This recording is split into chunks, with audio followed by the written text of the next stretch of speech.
Hey, it's Eric G. Around the House is sponsored by Baldwin Hardware.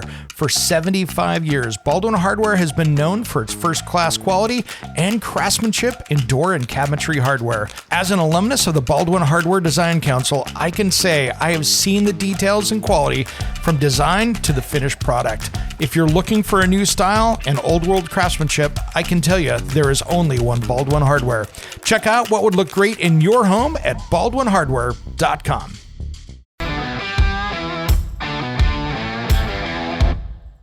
It's Around the House. This is something that is really handy because the artificial turf is plastic, right? So that smell doesn't really soak into it. And so you can actually have it out there if you get a decent turf where it's not going to cause a problem for you.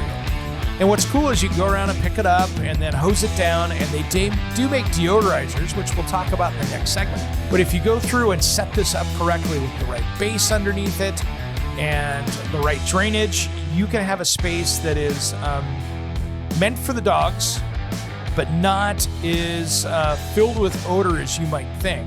It is a challenge that we've been fighting, and I've got to go back and install my turf correctly because it is just laying down on the ground right now. Because I had a couple spare pieces at the time when we were moving that I had from a buddy, and now I'm going to do a more serious thing, and I'm going to actually put in.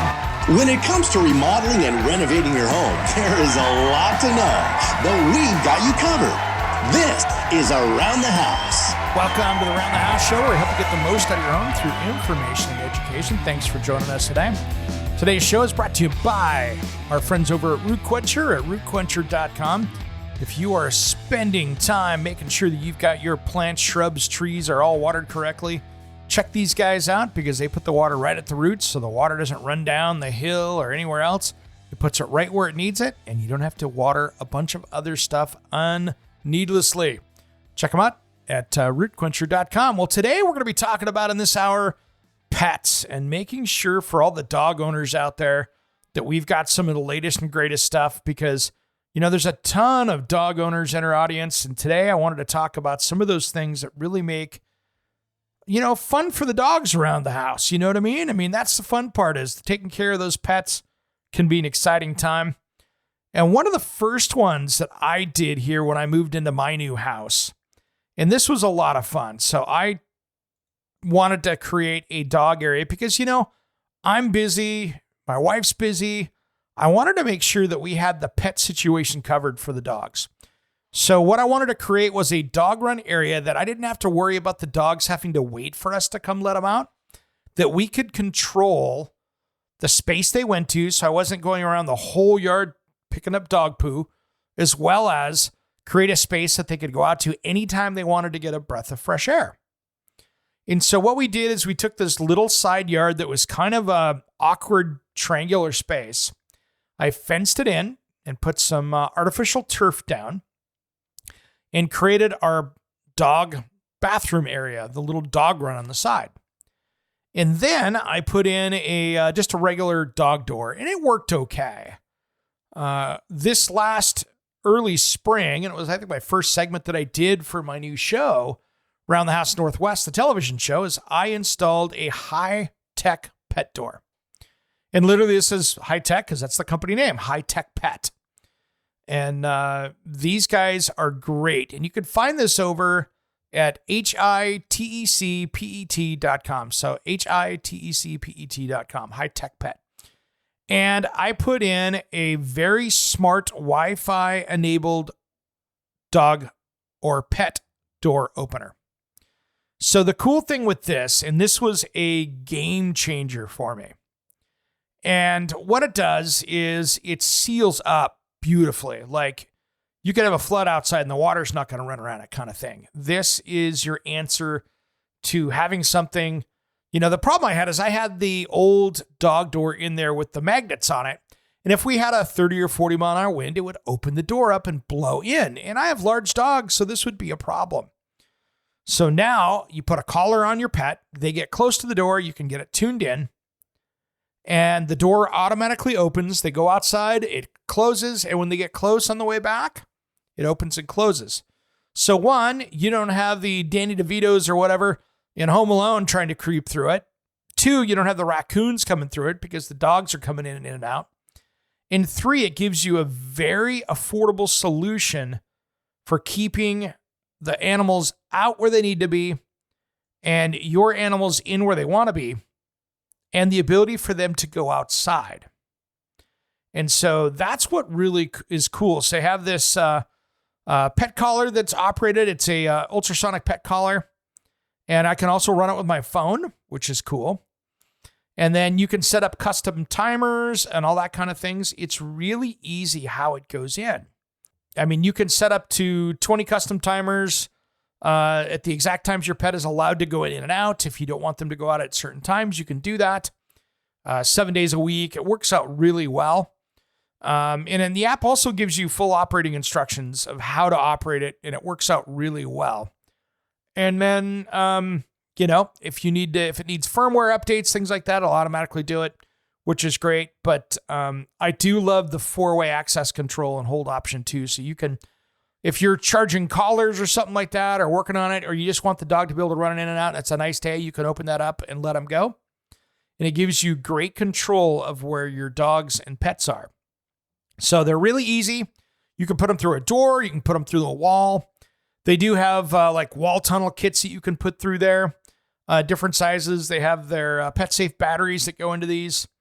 And I tell you what, they work well, and I'm sold on it. They did a great job with it. And so you can remote control it from anywhere. So that is a key right there to give you that. And High Tech Pet, kind of a cool product. And you can find those guys there. They're on Amazon, everywhere else, but seems like the best deals are over at the hightechpet.com, which is HITECPET.com. So check out that. And then they have a bunch of other stuff as dog training collars, bark collars, that kind of stuff as well. So those are things that if you're trying to control your pet, that's an interesting one. Now, here's the thing, and I've learned this. Here's something that I've learned a lot over the years as being a dog owner. And there's a lot of people out there, I've had dogs my entire life, I'm going to train them. And maybe you're good. But you know something? Most people aren't. And please rely on your local training community to make sure that you're treating your dog correctly and that you've got things dialed in so you are communicating with your dog and your dog knows what's going on and can understand what you're trying to do. We see so many bad habits as far as pet owners, and even more so now with COVID and the huge problems we had of people getting pets that had never had pets before and had no experience. Letting those trainers do the heavy lifting for you so you can make sure and get your pet under control and you under control of how to deal with that pet. So we've got a real big problem now, I know, because I've seen it on the news as far as having homeowners turning in those pets that they had during COVID. I think that's really sad. So we're starting to see a pushback of people giving up their pets because it was great when everybody was home, but it was harder to deal with when you're off at work and had to return to the office. So today I'm really trying to make sure that we give you the right tools and the right pieces. So if you're trying to make it work with your pet and you're a new pet owner, that you've got some options. And so that's the key. Now, another thing I want to talk about, we're going to talk about this in the next segment here as far as putting that artificial turf down. And this is something that is really handy because the artificial turf is plastic, right? So that smell doesn't really soak into it. And so you can actually have it out there if you got a decent turf where it's not going to cause a problem for you. And what's cool is you can go around and pick it up and then hose it down. And they do make deodorizers, which we'll talk about in the next segment. But if you go through and set this up correctly with the right base underneath it and the right drainage, you can have a space that is meant for the dogs, but not as filled with odor as you might think. It is a challenge that we've been fighting, and I've got to go back and install my turf correctly because it is just laying down on the ground right now. Because I had a couple spare pieces at the time when we were moving that I had from a buddy, and now I'm going to do a more serious thing, and I'm going to actually put in some more added drainage below it so that when we rinse things off and it goes down through, that we have the right control of moisture, as well as I want to make sure that it gives us a chance to have a place where that stuff goes, and so it'll actually smell better in time. The way I'm doing it now by just rolling it out works well, but walking by that fence, I'm happy I don't have a neighbor's house right up against it, because it would be a little bit stinky. Nobody wants that. So we'll talk about that in the next segment when Around the House returns. Keep going.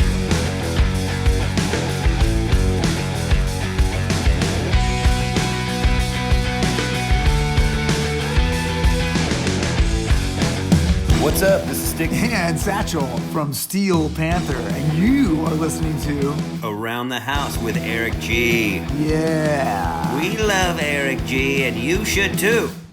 When I'm down, I make a call. Got the number written on the wall. Frost is busy, then I try again. Oh, who's she talking to? Could it be him?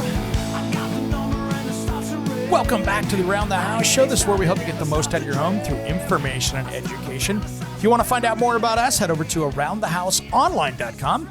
And you can find us over there with the podcast, the radio show, as well as our videos that you find over at KBTV Fox 12. We have our own stream over there, a videos playlist, and that's all our YouTube stuff from the television show. We've been talking about dogs and pets today in this second hour of the show. And we were talking about, before I went to break, I was talking about the different, like turf options of putting down an artificial turf.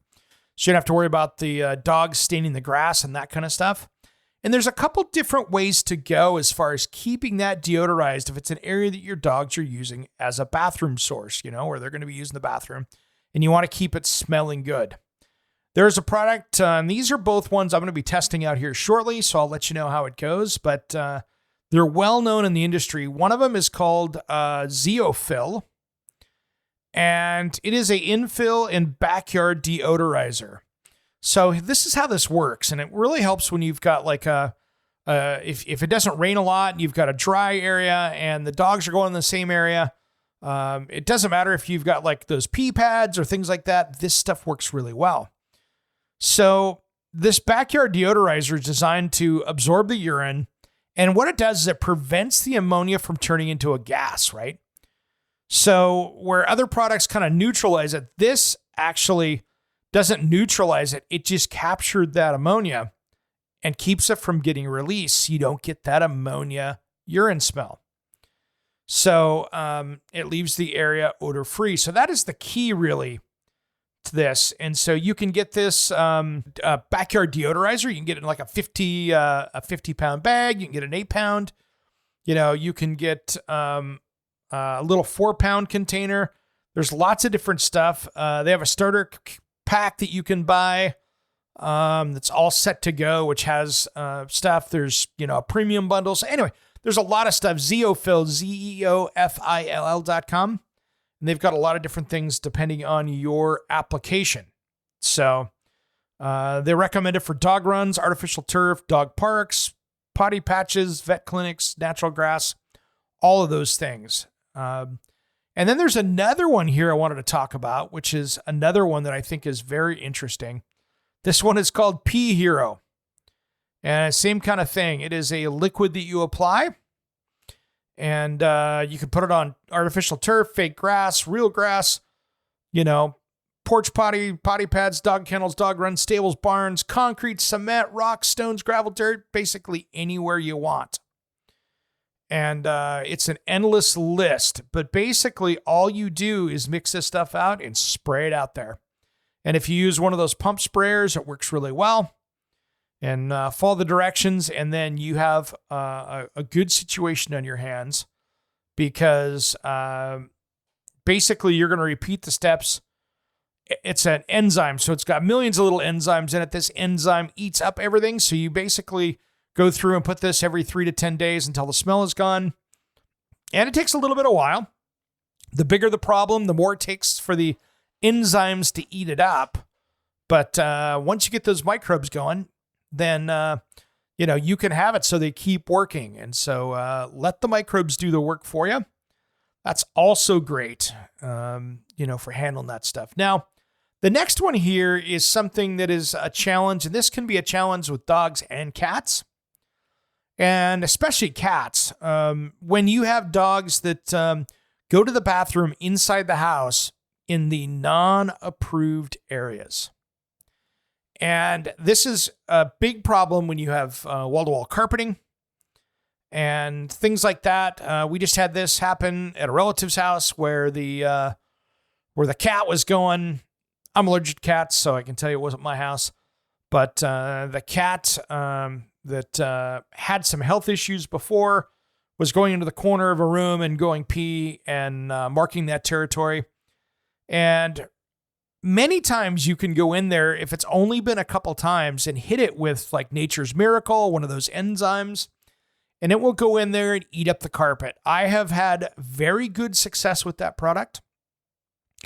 Using that with, in combination, with a good shampooer and a good professional carpet cleaner. And I'm not talking the one you rent from the store, having somebody come in with a truck mount.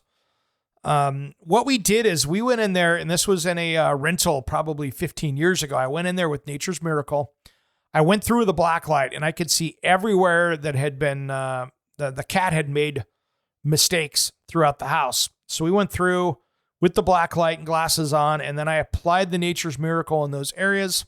I did that over a week, let it happen, and then I had the carpet cleaners come through and professionally steam clean the carpet. And afterwards with the black light, you couldn't tell it happened. And second of all, you couldn't tell with the smell. So that worked out really well.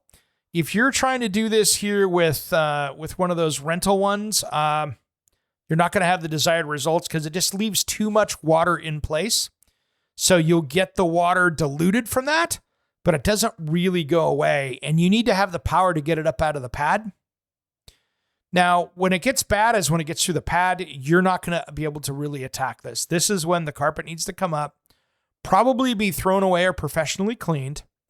And then you need to come into that subfloor and hit that with either Nature's Miracle first and let the enzymes get it, or go in there with one of the, mop it up as best you can, and then come in there with one of the odor capturing paints or primers, and then, multiple coats of primer, get it locked in.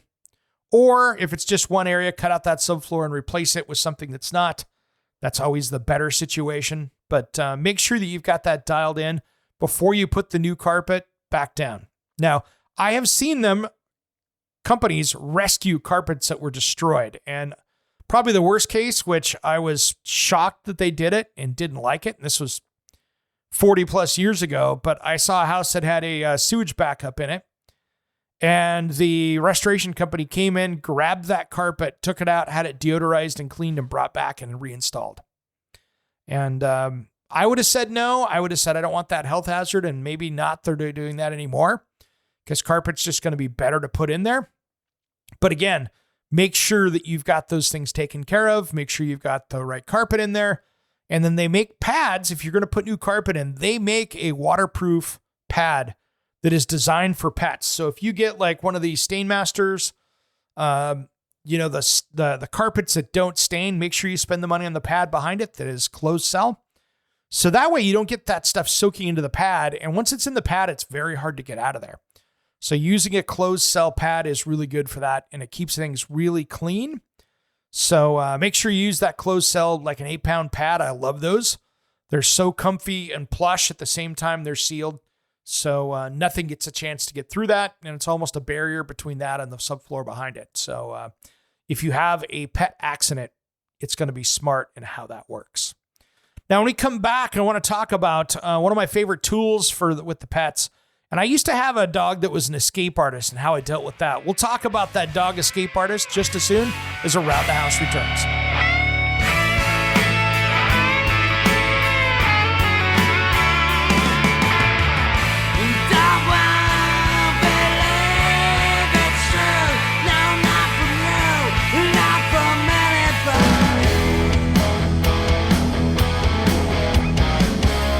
Hey, this is Ron Keel, the Metal Cowboy from Keel, the Ron Keel Band and Steeler. We are rocking Around the House with Eric G. Raise your fist! Welcome back to Around the House Show, where we help you get the most out of your home through information and education. Hey, if you're looking for videos to inspire you or help you through a project, head over to aroundthehouseonline.com and you will find our YouTube over there. It's on the front page of that. And then, like anybody who navigates YouTube, just click on a video and then you can find our playlist by clicking on that. And that's on the KPTV Fox 12 YouTube page. And so we have a playlist of, so many videos over there. We've had a lot of fun with new products and DIY projects and stuff like that. You've got about 124, 125 videos hiding out over there. So it's a great place for that. And there's some really fun stuff to show off. So we just did one last week where a guy took this super steep backyard that was unusable. And my friends over at The Wall, which is a sponsor of the show, they came in there and terraced it and put in an 18-hole putt-putt course. If you want to see what that turned out, head over there and you can find it right over there. Absolutely stunning project that turned out really well. Well, today we've been talking about those pets, the dogs, and I wanted to talk here for a little bit about a project I had with a little pet. It was just a little rescue we had, and he, rest in peace, little buddy, has crossed over that Rainbow Bridge to the other side. But here's the deal. He was an escape artist, and that's how we got him, or Julie got him years ago, even before my time. He was an escape artist, and he kept getting out. And so it didn't matter if you had rock, soil, it would sit there and slowly dig away. So my nickname for him was El Chapo because that dog could escape out of anywhere. And so how I solved that problem was two things. Was one, if he ended up getting away, that I wanted to be able to find him and track him down. So here's what I did. I started out with the Fi dog collar. And it is a smart dog collar. Website for that is tryfi, so tryfi.com. And it basically gives me a GPS for my dog. And it's also a fitness tracker, and so it's a big deal. I mean, 7 million dogs go missing every year. And so what you can do is you can go around and set your perimeter and have it notify you that, hey, your dog just left the building. So it's great. And when he would get away, we could go on the hunt and it would show up right on my phone app. It's not an AirTag that you've got hanging on the dog. This is a whole different thing. So, that's the problem with the AirTag is if someone's not next to your dog with an iPhone, it doesn't know where it's at. So if your dog's not within 200 feet of an iPhone, you have no idea where that dog is.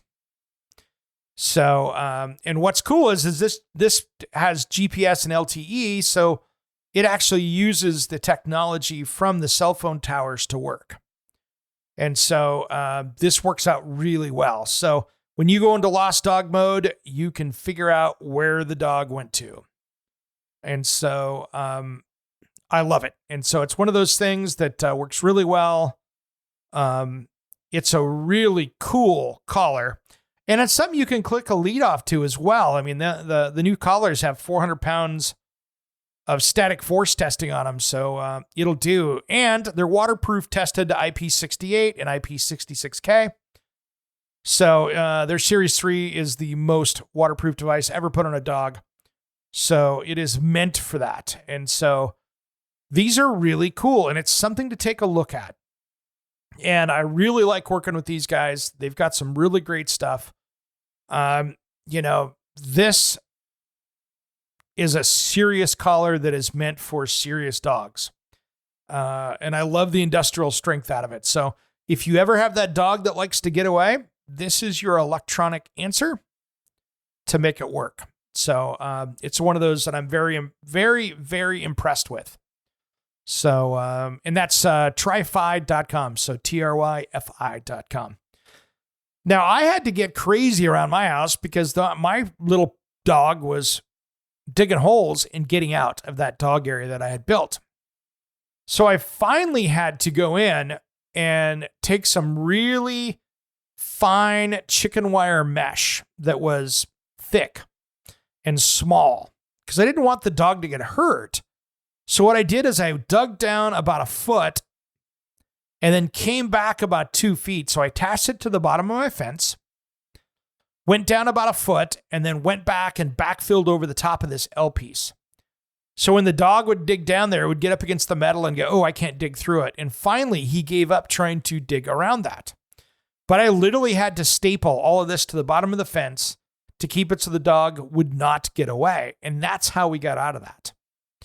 But we had to do it. I mean, in a perfect world, I could have done a concrete thing, but having that return was the key, not just putting it down there, because he would go to the bottom of the fence, dig, and the dogs are not smart enough generally to go, oh, I need to get back 2 feet and then dig.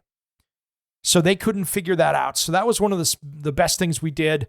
Didn't hurt the dogs at all. The last thing you want to do is have your dog, get a foot hurt or a paw hurt or something like that trying to dig. But this was our solution to keep him out of traffic. And because I had buried it in the ground, he only did it once and realized he couldn't get through there and gave up. So that was a great solution as far as keeping the dog in the yard where we wanted it to. Now, the other things that we have done around here is, created shade out in that area in the past when we had a really hot summer. Now I've got an area that is full tree cover, so I don't have to really worry about that. And of course, the dogs can come right back in the building as well. So it's not like they're hanging out outside for a while. We never lock the dogs outside. I shouldn't say never. The only time they go outside is if they're going out there for 15, 20 minutes so we can mop the floor downstairs. We'll let them outside and play for a little bit and do that and keep them from coming back in that door. Whoop, there they are. Nice little cameo appearance right there. But really, controlling access is key. And that is going to be something that is going to be great. And being able to track your dog as well.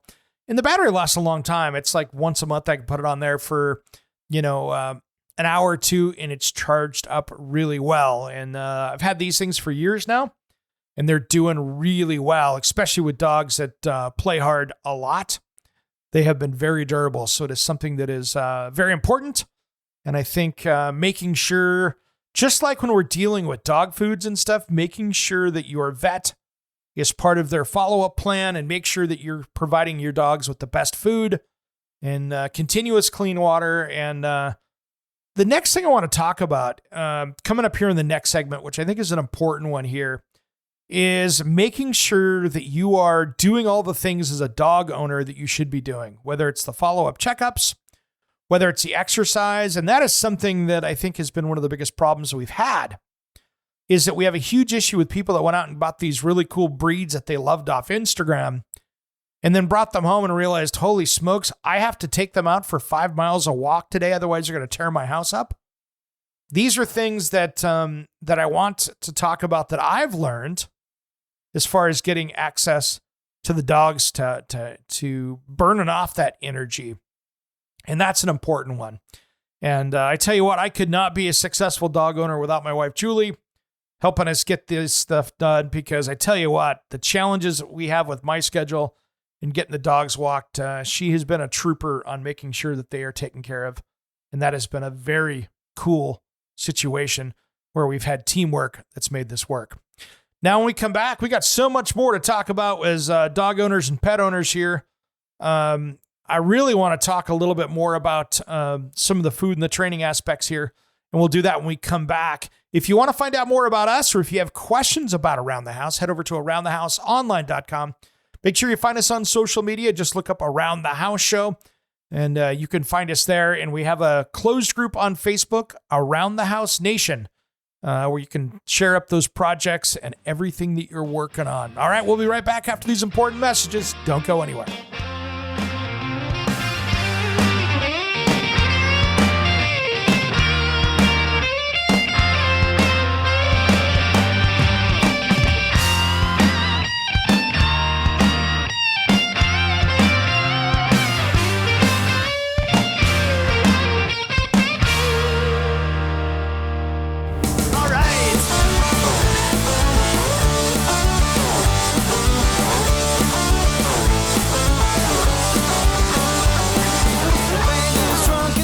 Show. Now drinking down, people, it's time to go. It's that time again. It's last call. Welcome back to the Around the House Show. This is where we hope to get the most out of your home through information and education. We've been sitting here talking about some of my successful hacks and tricks as being a pet owner. and making sure that you've got stuff dialed in for your dog especially, and making sure that that's taken care of and that your pet is living their best life. Now, here's something that I want to bring on that has been a discussion and a heated one a little bit, but I want to make sure we address it before the show is over, is that you probably, before you go adopt a dog or get one from a breeder, have the discussion with your homeowner's insurance policy to make sure you have the proper coverage. There are insurance companies that won't insure you if the wrong breed, or they will charge you more if you have what they would consider an aggressive breed. And I'm not going to get into the debate of what's an aggressive dog and what's not. I know that there are some wonderful pit bulls that are so loving out there, and there's those handful of people that have been fairly mean to these dogs and have trained them into, fighting monsters. And guess what? That's not the dog's fault. That is the owner's fault. But nonetheless, there are some breeds that statistically are more aggressive than others, even though that everyone knows that any dog really has the ability to bite you if they don't want to have you around. So this is something that has been challenging for people, and they'll go pick up their dog. And here's what happens. They go pick the dog up, and guess what? They go to and renew their insurance or whatever, and the insurance company goes, "Hey, what dog you got?" "Oh, I got X." And they go, "Ooh, yeah, we can't cover you with that dog." I've seen that happen. So make sure you understand what the laws are in your state. There's also some places that have bans on certain kinds of dogs and all of that. So make sure that you've got that well understood in your area. Now, something that I'm going to be doing here is a DIY project for my house, is because I've got two bigger dogs, and I am going to be building here in the next few weeks a dog shower outside, because right now the dogs have to come into my shower in the house because I've got a big walk-in shower, and I'd much rather to be able to do it in the summertime or probably 9 months out of the year outside with warm water. So now I have all the materials to do that, so we can start doing that, and it's going to turn out really cool. I'm excited to see it. We're going to get that laid out, and I'm going to make it so the dogs can jump up a little bit higher so it's a little easier on our backs. And then I'm going to have a shower pan with kind of a metal, cool, decorative metal looking back on it. And then I've got a handheld wand and a regular shower that we'll be able to use as a dog wash area as well. So if I need to rinse off real quick, I can actually go out there and rinse myself off. If I get covered in dirt that I don't want to track inside, that will be an important part of this process. So think about a dog wash area. William did a great one over at his house on Tile. Our friend William White, that's on the show a lot. He did an inside one. I'm going to do one outside because I just don't have the space. My laundry room is literally in my garage. So if I had a separate laundry room, that is exactly where I would put it. But that is going to be the place for it there. But take a look at it. Prior Products is who I'm using the exterior fixtures for, so I can literally be able to sit there and turn on warm water even when it's cool outside and be able to rinse the dogs off, get them clean without having to have that mess inside my own shower, because we end up losing a lot of dog hair inside, and that makes it harder to clean up that shower. So having your own dog wash is a luxury, and I'm going to have some fun there and get it taken care of. So another trick that we do too is we buy them from Costco, but I buy those waterless dog bath wipes. And so basically these are like the hospital wipes, the big ones you get. But when we bring the dogs in from inside, we don't want to give them a full bath. Using those to clean them up before they come in, when they're covered in dirt, has been great. So getting those is a really good idea. And that is another good trick, especially like if you're going to the beach and you want to wipe off the sand and stuff that's maybe wet sand stuck to them. That is another great hack, is having those, waterless wipes. Those have been a really great one, and that is good.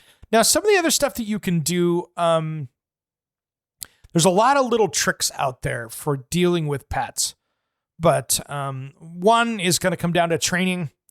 I recommend everybody as a dog owner, unless you are a dog trainer yourself, spending some time, if you've got some behavioral issues, this is the time to bring the pro in and deal with it. And then there's a lot of other doggy daycares out there as well. So if you want your dog is spun up and you want to run them up the street to the doggy play area and have your dog playing with a bunch of dogs, there's a lot of other companies across the U.S.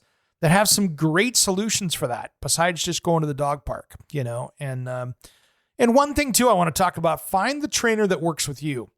If you're a dog park person and you have a trainer that hates dog parks, that is not going to be a good mix. So find the right one and you'll be good. Now, another one here that I think is important is being careful of where your dog sleeps. And this is an issue in my house, so I am not any means perfect at this. There are times the dogs will sleep in their kennels and they'll do great. There are times that they want to sneak up and snuggle on the bed. Even though that's awesome, it is not good for my sleep when I've got the dog taking up my spot of the bed. So making sure that you've got that, making sure that you've got the details for your dog. They get in their flea meds, the tick meds, the heartworm medicine, all those things. And there's a lot of different online apps out there as well to help you manage these things for your dog. So you don't have to do this alone. This is one of those things that really get it dialed in can be a big one. And pay attention to your dog telling you things. If your dog is scratching a lot or chewing at its paws or telling other stories, make sure that you've got this kind of dialed in. And if you travel a lot, make sure that you've got a doggy pack ready to go. And you can even put those in your cars of ones you typically take the dog with. But a little doggy backpack can be a smart one, especially if you're going on hiking trips with collapsible water bowls, some water bottles, things like that. Treats. Sometimes those small lint rollers work real well. So that can be a really great way to pick up hair around the car, around you, or even get it off the dog before it jumps in the car. Those little pocket lint rollers can be lifesavers on trying to keep things under control. And that's another great tip. So there's a lot of different things you can be doing around the house to make sure that you've got a good life for your dog and a good life for you. You don't need to be a slave to your pets, just as your pets, don't want to be ignored as well. So what you have to do is find that happy medium and do your research before you. If you're a person right now going, man, I'm thinking about getting a dog, think about it, how it's going to change your lifestyle. Are you ready to go on vacation and have somebody dog sit, or you have to put it into a kennel or a doggy hotel for a number of days?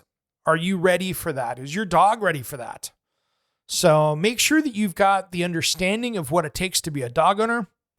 2, the finances. If you are barely getting by and you're paycheck to paycheck, maybe getting a dog or two isn't going to be the best answer for you. It might emotionally, but it might not be financially, because taking care of a pet is a big responsibility, as well as a big financial responsibility. And, that is the one thing that is sad about being a pet owner, is that most of the time you're going to outlive them. And so you need to kind of have a plan of, what happens when they get sick. Do you have an insurance plan? What do you have to make sure that you can provide that dog with the best care possible, and that they can be your trusted companion for years or even a decade, depending on what you're looking at for a pet. So, hey guys, thanks for tuning in to Around the House today. If you want more information, head over to aroundthehouseonline.com. You can find us there, as well as on social media, Facebook, Instagram, Twitter. We have multiple accounts depending on whether it's the radio show, podcast, or TV show. So make sure you found all of those and the respective places. And if you want to find out more about the podcast and the over 1,000 episodes we have in the back catalog, that is over at aroundthehouseonline.com, and you can join our insider with special access and early access to the weekend show. Thanks for tuning in Around the House, everybody. We'll see you in the midweek special podcast. We'll catch you next Saturday or Sunday for Around the House.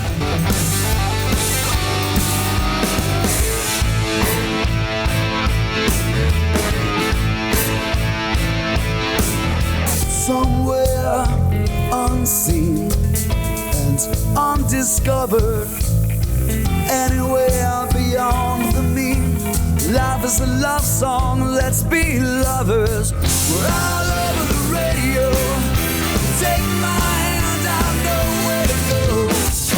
All over the radio with you. Hey, it's Eric G. from Around the House. Are you planning a decking or siding project this year? If you are, you've got to check out my friends at Millboard. Millboard is a completely different kind of composite decking and cladding that enhances outdoor spaces with enduring distinction. Hand-molded from the finest oak, it realistically mimics the natural grain and color of premium hardwood. If you're looking for something that doesn't look like plastic and instead real wood, check out millboard.com. Make sure and check out that interview we did just a few weeks back. That's millboard.com.